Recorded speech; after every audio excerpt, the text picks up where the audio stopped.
शिखर म्हणून सर्व तुमचे मराठाचे बांधव आहे बार्शीचे, नेमकं जरांगे पाटलांच्या बाबत तुमची काय भूमिका आहे? बार्शी तालुक्यातील जनता आजपर्यंत मराठाचा एक तरुण कार्यकर्ता म्हणून राजेंद्र राऊत यांना उचलून धरलं तालुक्याने. आज त्यांची जी मागच्या 20-25 वर्षापूर्वीची परिस्थिती होती, 4 ते 5 एकर सुद्धा जमीन त्यांची नव्हती.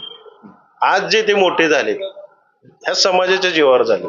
एक मराठा समाजाचा तरुण कार्यकर्ता म्हणून त्यांना आजपर्यंत उचलून धरलं. आणि तुम्ही मनोज दादावर आरोप करत असताना तुमच्या ह्या 25 वर्षातली हजारो एकर जमीन तुम्ही आज कशी मिळवली, आज जी तुमची प्रॉपर्टी झाली, हे झाकण्यासाठी आता हे सगळा डाव चालू आहे. तिने एक इतिहासाचं पण वर्णन केलं की मी असा होतो, मी तसा होतो, मी असं करील, मी तसं करेल, धमक्या दिल्या. इतिहासाची पुनरावृत्ती करत असताना मी